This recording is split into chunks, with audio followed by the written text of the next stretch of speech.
Salut à tous et à toutes. Donc ici je suis avec Kamanda, Yolène, Enchanté. aka Ayona. Enchanté Yolène. Ici je suis avec Divine, Sabrina. Enchanté Sabrina. Richard Ovono. Enchanté Richard. Salut Divine. Ici moi Yannick. Je voudrais savoir c'est quoi Beaumoissy. Donc Beaumoissy, c'est un réseau de femmes noires entrepreneurs, un réseau d'entraide. Donc il y a des conseils, elles font aussi des événements comme l'événement dans lequel on est actuellement.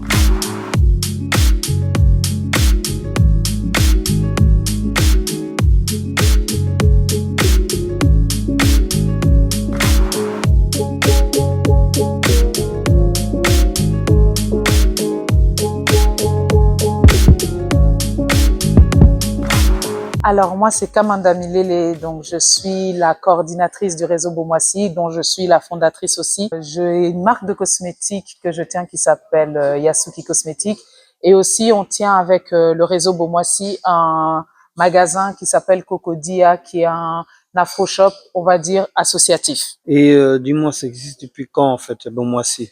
Beaumoissy, le réseau existe depuis 2021, juillet 2021. Et vous êtes combien en fait dedans dans le réseau? Actuellement, qui sont inscrites dans le réseau entre 30, une trentaine, mais il faut savoir que ça bouge tout le temps. Donc c'est quelque chose qui vraiment fluctue, et on est à presque une petite centaine de sympathisants pour le réseau. D'accord. J'ai rejoint Beaumoissy parce que, en fait, je peux m'identifier aux femmes qui sont dans Beaumoissy parce que ce sont des femmes noires comme moi, et on est amené à subir, on va dire, certaines discriminations, mais en voyant ce qu'elles font avec leurs projets, c'est une source d'inspiration. Ça motive à moi aussi réaliser mon projet que je vais vous expliquer plus tard. Tu es depuis quand dans le réseau? Depuis le début, depuis la première réunion en 2021. Et j'ai rejoint le réseau parce que en arrivant en Belgique, je cherchais à faire partie d'une association de femmes. J'ai grandi là-dedans. Ma maman avait plein d'associations dans mon pays d'origine. C'est quelle origine? Gabon. Gabonaise, ok. Et quand j'ai été approchée par la cousine de la fondatrice, donc Kamanda, j'ai sauté sur l'occasion. Alors, j'ai rejoint le réseau Beaumoissy parce que je trouvais que c'était important de faire partie d'un réseau de femmes entrepreneurs, surtout afro-descendantes, parce que dans mon cas, je suis afro-caribéenne et donc je ressens bien intérieurement mon côté africain du continent africain, hein, voilà, exactement. Donc, pour moi, c'était important d'apporter le côté caribéen dans l'association Beaumoissy. D'accord. Voilà. Et pourquoi l'avoir créé? Réalité dont je parlais tout à l'heure, où on parle de précarité dans la communauté. Donc les femmes africaines sont vraiment en Belgique les personnes les plus précaires. Les hommes africains souffrent aussi de précarité, ce qui est une réalité. La communauté africaine est en précarité quasiment dans toutes les sociétés. Mais si on revient sur la société belge, il est réel que nous sommes une communauté où il y a énormément de pauvreté, et on passait sur le fait que l'entrepreneuriat est un point pour pouvoir créer de la richesse. Mais seulement entreprendre, c'est toute une éducation, et il y a l'éducation à l'entrepreneuriat, et aussi que l'entrepreneuriat ne soit pas quelque chose qui soit une pression pour la personne qui entreprend, mais plutôt un plus. Donc du coup, au départ, on était sur Femmes Noires Entrepreneurs. Oui. Aujourd'hui, on est sur le Femmes Noires Actives, parce que c'est créer de l'activité qui ensuite peut devenir une entreprise. Et on est d'accord que ça existe pour moi qu'en Belgique. Il n'y en a pas au Luxembourg, en France. Non, Beaumoissy est en Belgique. On est vraiment positionné ici à Liège pour des raisons que tout se fait toujours sur Bruxelles, la capitale et tout. Et nous, on voulait qu'en Belgique, on soit vraiment que sur Liège. Okay. Le siège principal soit sur Liège, mais on est en vue aussi de s'exporter sur d'autres régions. On a eu une demande pour le Sénégal et une demande pour le Congo-Brazzaville. Ok, donc, voilà. En Afrique. Ouais. Ok, bon, c'est bien ça. Et je voudrais parler un peu du thème d'aujourd'hui, en fait. Je vois ici, c'est le thème, si je ne me trompe pas, donc c'est consommation saine de la communauté africaine et afro-caribéenne. Tu peux nous expliquer un peu? Tout à l'heure, je parlais de réalité, de richesse. Donc, il faut savoir que on est une communauté qui est plutôt grande en nombre, et qui dit grand en nombre dit consomme. Et souvent, dans nos consommations, il est clair que dans notre communauté, quand on consomme, les personnes chez qui on consomme ne sont pas nécessairement les personnes qui sont de notre propre communauté. Donc, on est consommateur, mais nous ne sommes pas, on va dire, acteurs ou créateurs. Donc, savoir consommer, c'est savoir aussi où acheter. Faut, par exemple, les personnes, on va dire, qui se disent écolo, vont acheter beaucoup plus dans des magasins bio, qui vont acheter chez des personnes qui ont les mêmes valeurs et les mêmes attentes qu'eux. Mais les personnes africaines, nous consommons partout. Sauf chez nous. Enfin, très peu chez nous. Et donc, le but, c'est vraiment d'attirer des Africains vers de l'alimentation africaine, quoi. C'est Voilà. vraiment rester dans le cadre. Que ça soit dans l'alimentation, que ça soit dans tout autre. Par exemple, ici, nous avons Yona Pâtisserie qui fait des gâteaux. Oui. Ben, attirer la communauté à acheter chez elle. Ok. Pourquoi? Parce que en lui créant de la richesse à une personne de la communauté, c'est Ouais. dans la communauté que nous créons de la richesse. Ok. C'est vraiment prendre cette mentalité-là de quand j'enrichis une personne de ma communauté, j'enrichis ma communauté, donc je m'enrichis aussi. Et souvent, les personnes ont tendance à penser que quand il enrichit une personne, il n'enrichit que cet individu-là. Ça découle dans la communauté, forcément. Oui, c'est très positif parce que justement, on casse un peu les codes selon lesquels les femmes entre elles, c'est plus du blabla, plus des choses pas très, très concrètes. Et là, depuis 3 ans, on réalise vraiment, vraiment des choses concrètes entre femmes et ça se passe très, très bien. Merci. Toi, tu es spécialisé ou tu fais quoi exactement dans la vie? Dans le réseau Beaumoissy, je suis secrétaire générale et là, j'exerce ce que j'ai appris dans ma formation de base, de juriste et administratrice. Et sinon, moi, je suis pâtissière et je vis de ma passion. Donc, je fais des cake design, gâteaux de mariage, toutes sortes de pâtisseries anniversaires. Je livre dans toute la Belgique et j'ai un Instagram, c'est Yona Pâtisserie. Voilà. Au niveau pâtisserie, est-ce qu'il y a vraiment un gâteau que tu as souvent des demandes par rapport à ça? Oh oui, oui, oui, oui. Ma spécialité, c'est mangue passion. Oui. Parce que je fais la confiture de mangue et de passion moi-même et je n'utilise pas de sucre ajouté. Je suis en train de travailler le gâteau bissap. J'attends encore d'avoir les saveurs. C'est pas très équilibré, mais ça arrive. Donc, moi, je suis membre de Beaumoissy. Il faut savoir que j'ai un compte Instagram qui s'appelle Book Ton Event Afro, que ça, c'est mon projet. Répète encore un peu pour ceux qui n'ont pas entendu. Book Ton Event Afro, ton agenda afro de Belgique. Now. Donc, en fait, je centralise les événements qui sont réalisés par des personnes afrodescendantes et des événements qui mettent en valeur la culture afro, parce qu'elle est vraiment large et diverse. Mon rôle, parfois, dans Beaumoissy, c'est aussi de partager leurs événements, de faire la pub des événements. Je suis là aussi pour apprendre des autres, pour participer aussi aux différents événements de Beaumoissy. Merci beaucoup. Tu es quelle origine, juste par curiosité? Congo. Ah, Congo. 243, représente. Parce que tu parles ici de la communauté africaine.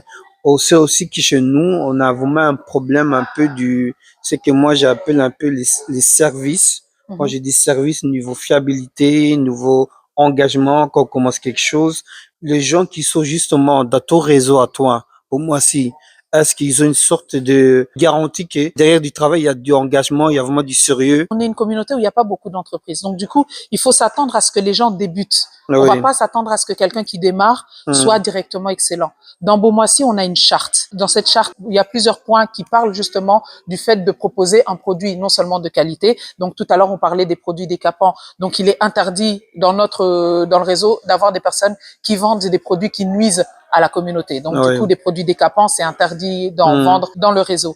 Maintenant, bien sûr, il y a toujours des couacs, étant donné que les gens démarrent et qu'on n'a pas communautairement l'éducation à l'entreprise. Parce qu'il faut savoir aussi que les femmes africaines sont les personnes qui entreprennent le plus. Mais ce sont toujours des petites entreprises. Ce sont toujours des choses qui restent, on va dire, très, très petits. Quand on a des gens qui, après, arrivent à avoir des trucs plus gros, c'est un peu plus compliqué pour elles. Mais en réalité, une fois qu'elles prennent l'habitude, ça se passe pour la plupart du temps très bien. Maintenant, il faut aussi savoir quelle clientèle elles ont en face d'elles. Parce qu'on a la tendance quand on achète chez des personnes africaines, à demander des prix plus bas. Chose qu'on va pas faire dans d'autres entreprises. On va se le faire à nous. Donc aussi, elles sont aussi confrontées à une clientèle qui va avoir des exigences envers elles qui vont être un peu plus compliquées et cette clientèle-là ne va pas avoir les mêmes attentes chez une autre personne. Voilà. Tu penses que c'est dû à quoi ça, en fait? Je pense qu'on a ce truc-là de Coca-Cola, c'est de baisser les prix, que ça soit dans la communauté africaine noire ou que ça soit dans la communauté maghrébine. On aime bien jouer un peu le jeu du baisser le prix de marchandage. C'est quelque chose qui est culturel. Mais maintenant, dans les réalités ici, c'est quelque chose qu'on ne peut pas ramener dans un pays où on a une TVA qui est quand même pas mal énorme, où on a des prix qui sont fiché parce que à partir du moment où je mets mon prix sur la table, ça veut dire que c'est ce prix-là et ça peut pas être quelque chose d'autre. Donc je peux pas arriver dans un magasin sans connaître les réalités du vendeur en face et lui demander de me baisser le prix. Que par exemple, si je lui demande la chikwa, on va dire elle a à 2 € et je lui demande de me la vendre à 1,50 €, il faut savoir que la personne elle l'a peut-être acheté à ce prix-là. C'est ça, c'est ça.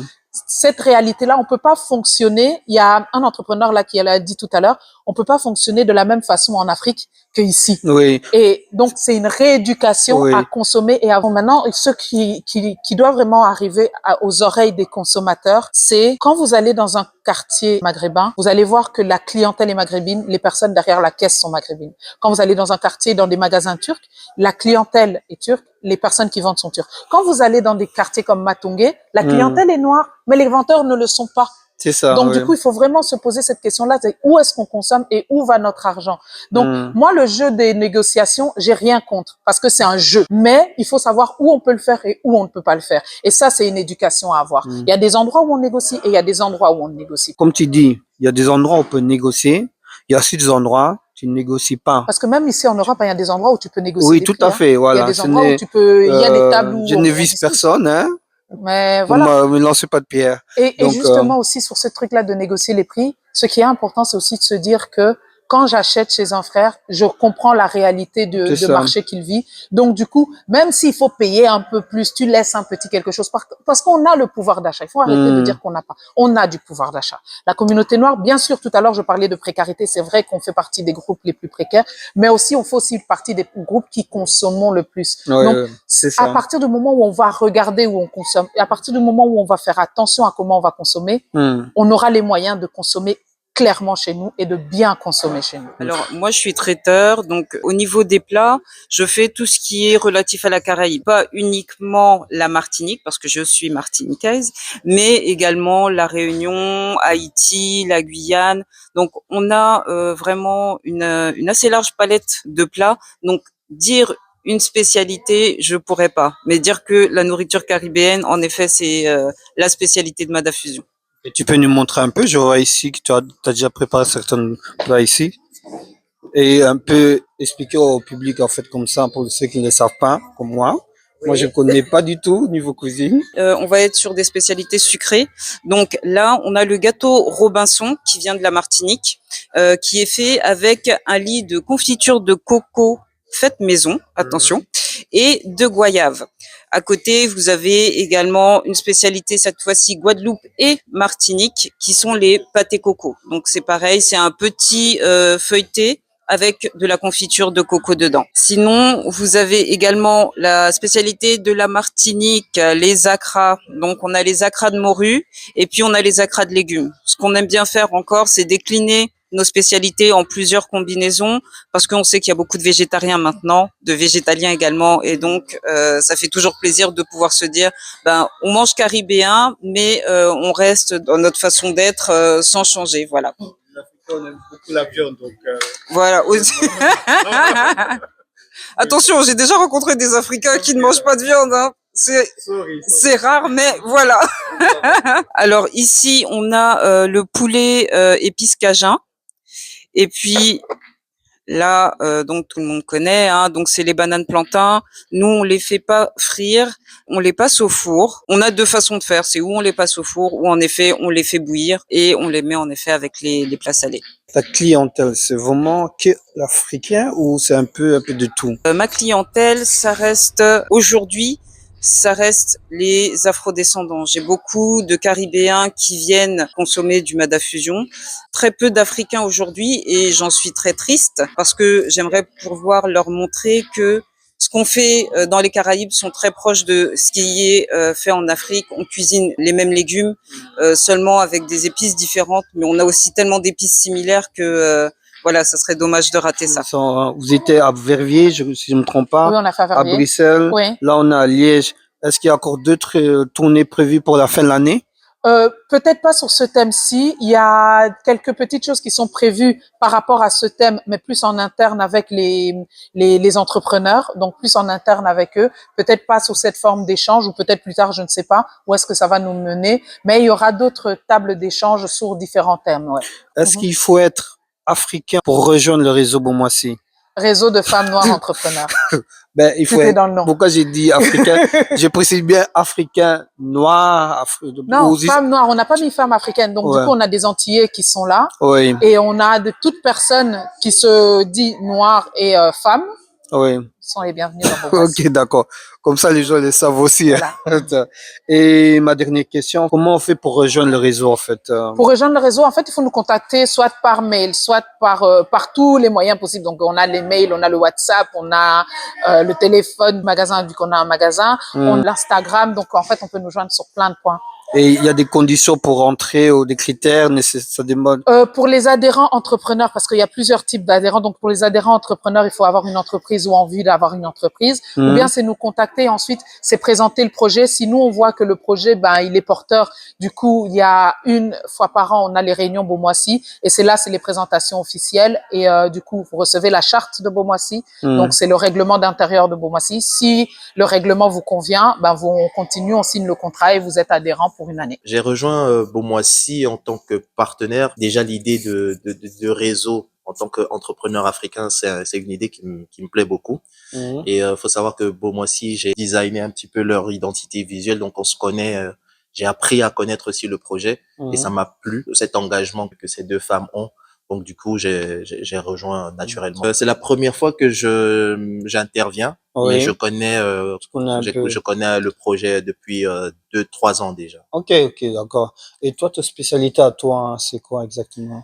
Alors moi, je suis brand designer. Ça, c'est ma première formation, on va dire ça. Donc, je suis brand designer. Je conçois les identités visuelles des entreprises, des projets ou des structures africaines. Ok. Ou Et des c'est afropreneurs. établi où? À Liège ou à Bruxelles? Je travaille, moi je vis à Liège, donc je travaille beaucoup à Liège, mais je travaille aussi un peu de partout dans le monde. C'est-à-dire, je peux avoir j'ai des clients au Cameroun, j'ai des clients au Ok. Côte d'Ivoire, j'ai des clients au Gabon, Un donc peu partout. Tu un fais peu un peu le partout. mondial. Ok. C'est ça. Tu m'as dit brand designer. Tu designes quoi exactement? Si tu peux. Comme ça, le public, ils ont un peu une idée de C'est quoi. ça. Alors, quand on démarre un projet, il y a une étape qu'on appelle la conception d'identité visuelle. Donc, c'est comment le projet va se présenter de façon visuelle. Donc, c'est le logo, c'est la couleur, c'est ce qu'on appelle une charte graphique, quoi. C'est un système graphique. Donc, moi, j'aide les entreprises, les entrepreneurs afro à pouvoir designer ça, mais surtout à mettre un sens. On ne crée pas un logo pour créer un logo, on crée un logo pour passer un message. Tout comme la couleur qu'on choisit aussi, c'est pour passer un message, c'est pour affirmer une conviction.